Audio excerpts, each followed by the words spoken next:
If you're a survivor of childhood trauma, an empath, a highly sensitive person, this energy right now might leave you feeling kind of, what the fuck?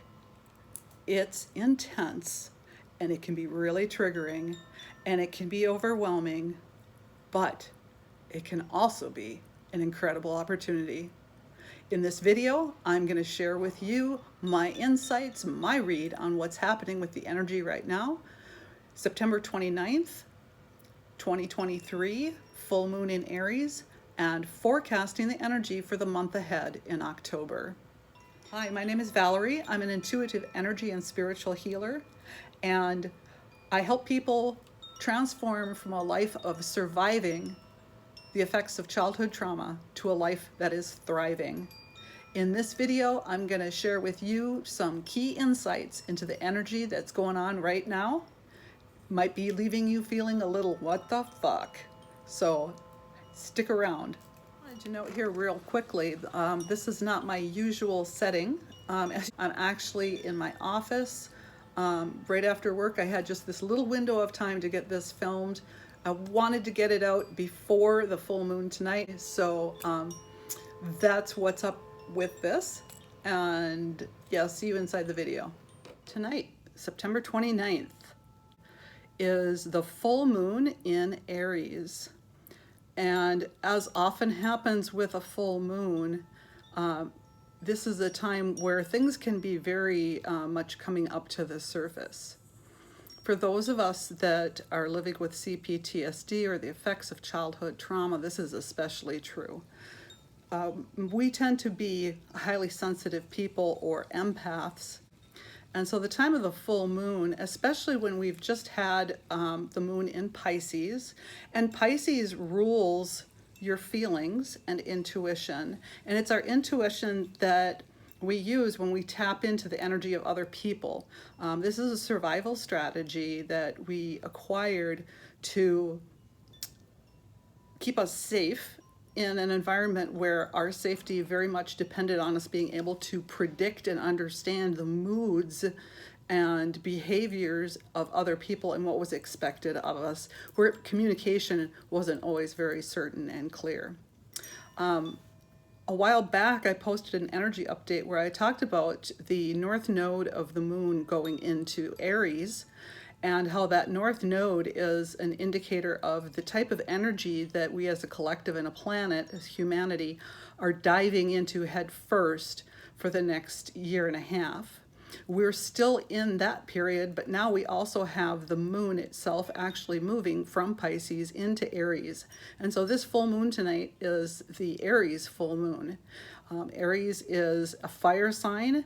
It's very insistent. And in this case, what I'm finding as I pick up on the themes that I see coming through during this time is that it's a very spontaneous energy.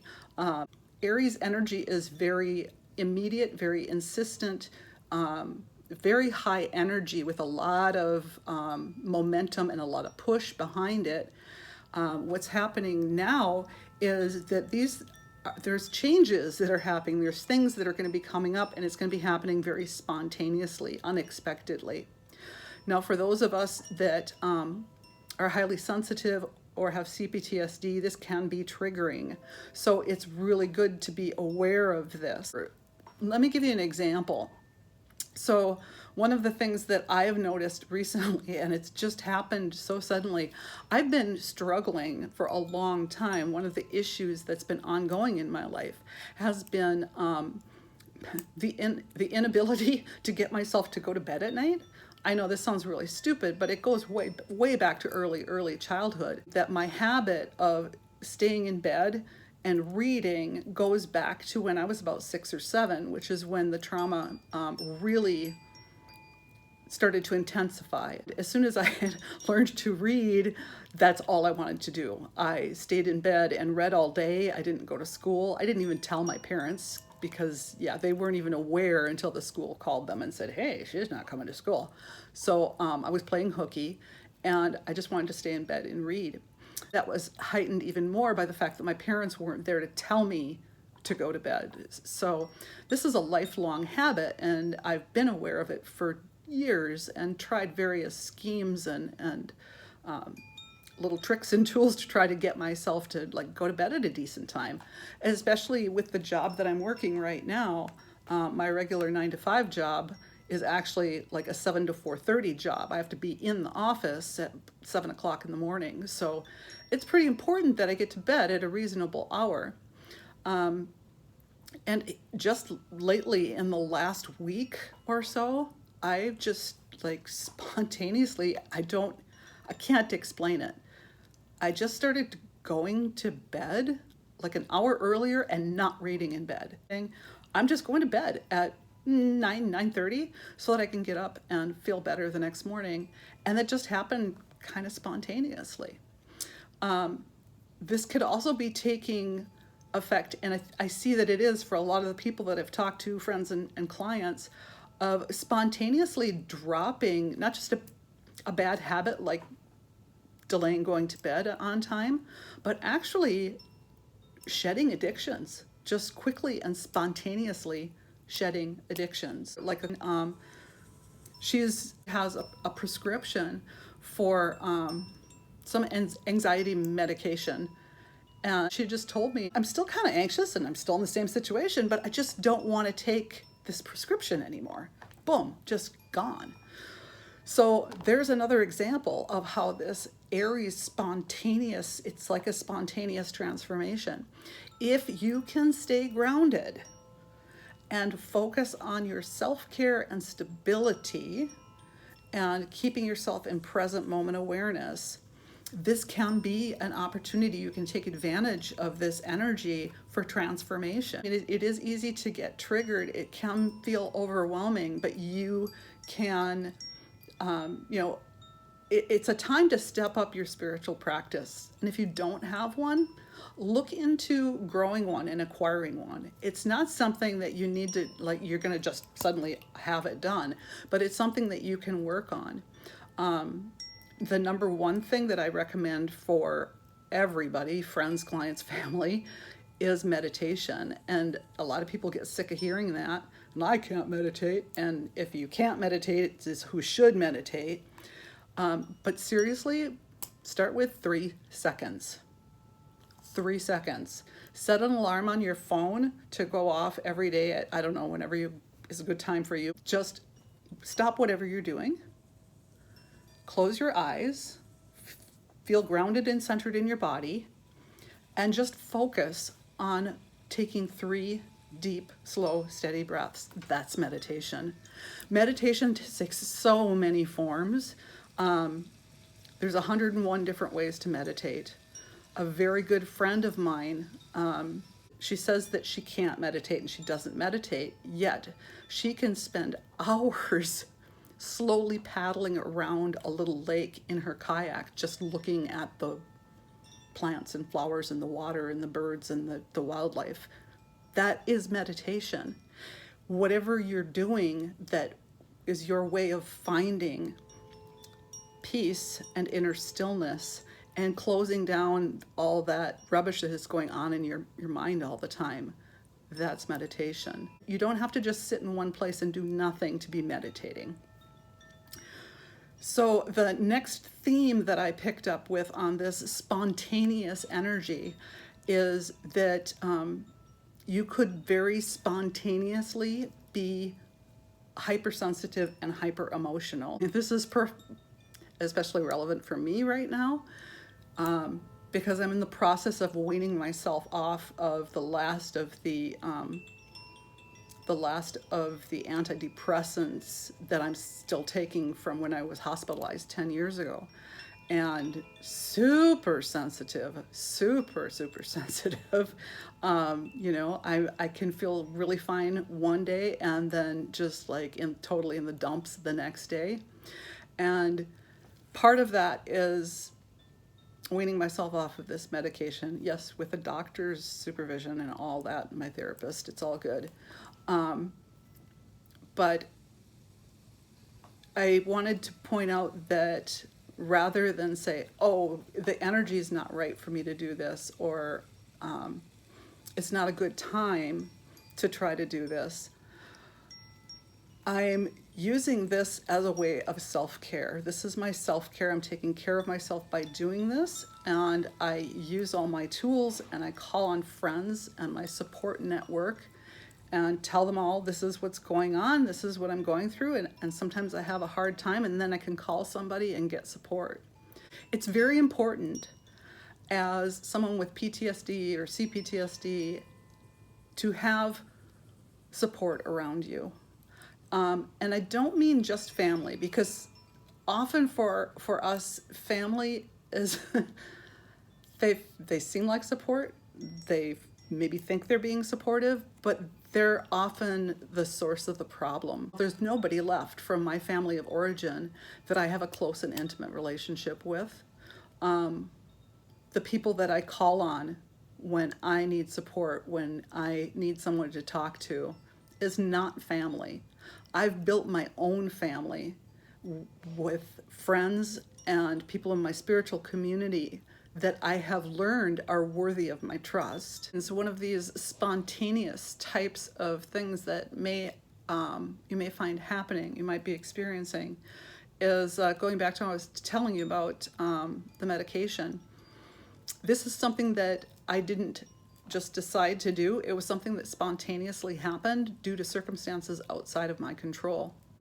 I went to refill this prescription and suddenly found out, hey, we can't get it. We can get this replacement, but it's not quite the same. And yeah, so I had to check with my doctor, and we worked out a game plan. It's going to take me 3 months to gradually get weaned off of this. Not something that I just decided to do at this time, but because it spontaneously happened, I spoke with my doctor. I said, I've been wanting to get off of this for a long time. The final theme that I wanted to mention for this energy update is spontaneous soul retrieval. When I was early on in my spiritual awakening and healing journey, I did a year of mentorship with a shaman, and one of the things that she did for me and also then taught me about, and I've now learned to do for my clients, is called soul retrieval.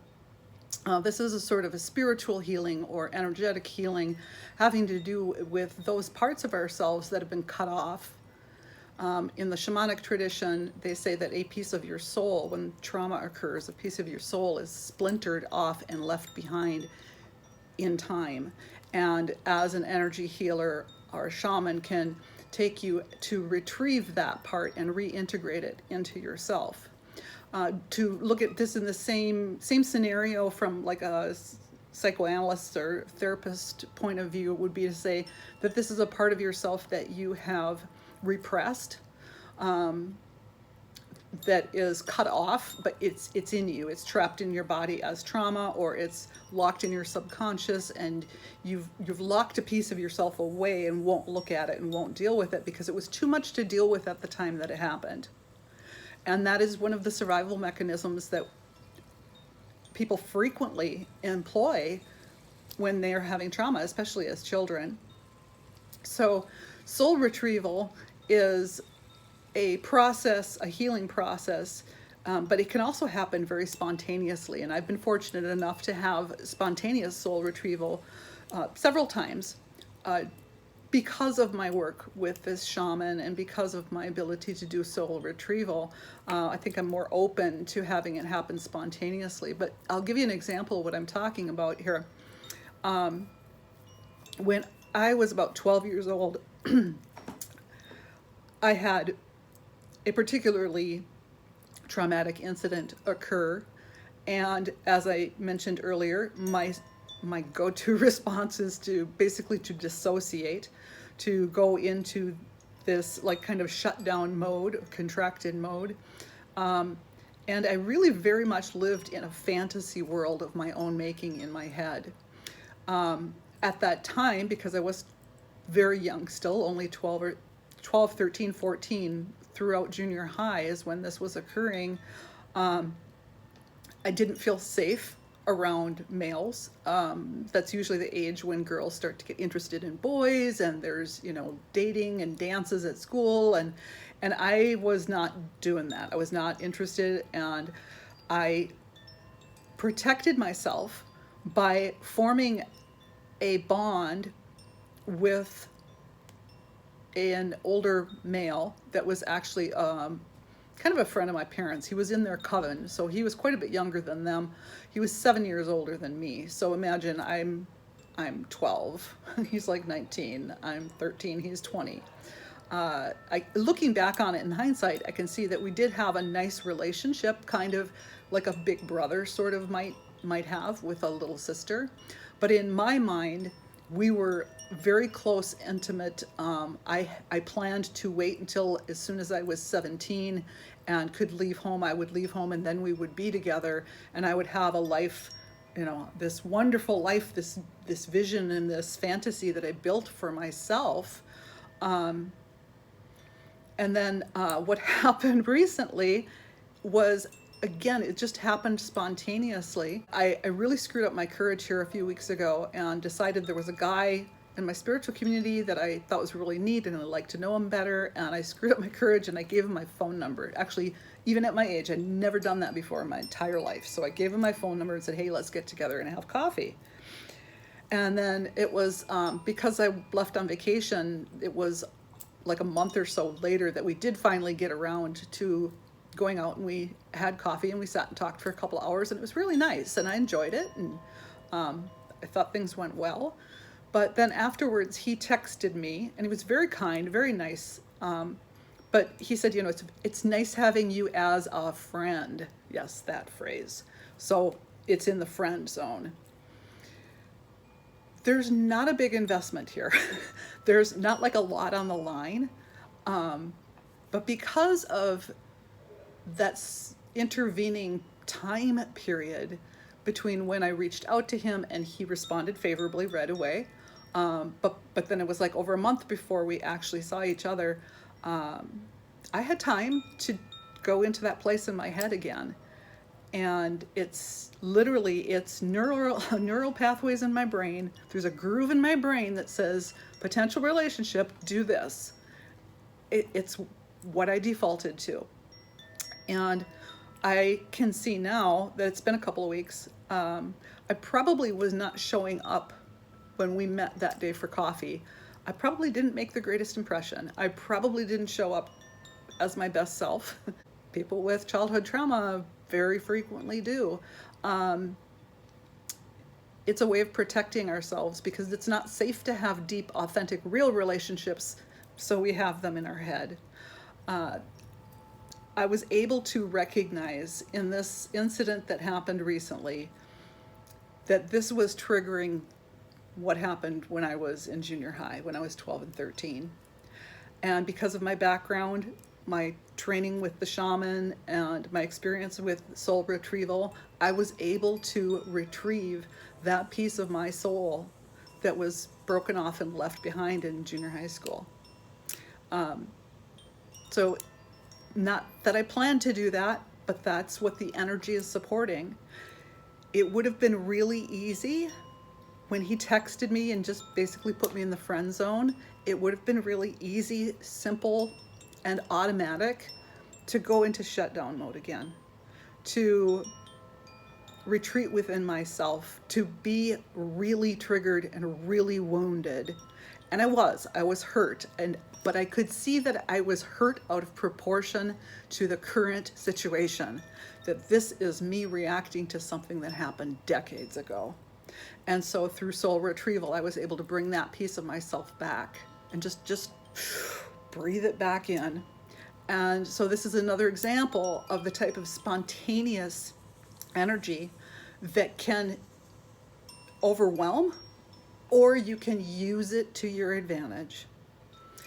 So that's all I have to share with you this week. In my last video, I mentioned that I had some exciting news that I would share with you. So here it is, and I will put some information down in the description box about this as well.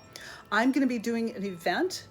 at the new Healing Collective here in Encinitas, California. So if you're in Southern California and you want to put it on your calendar, it's going to be October 28th from 5 until 9 p.m. So that's kind of Halloween weekend, but pre-Halloween party on Saturday. We hope that you can make it. My good friend Claudia is hosting this, and I'll be there as an energy healer. She does tarot readings. She's an amazing intuitive tarot reader. There's going to be other healers. There's, I think, a hypnotist and a whole bunch of vendors, and it's going to be a lot of fun. And tickets, if you pre-purchase them on Eventbrite, are only $5. So I hope to see you there. If not, I hope to see you next time in the next video.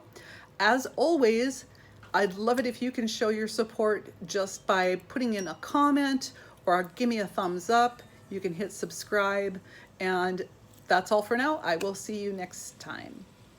Peace.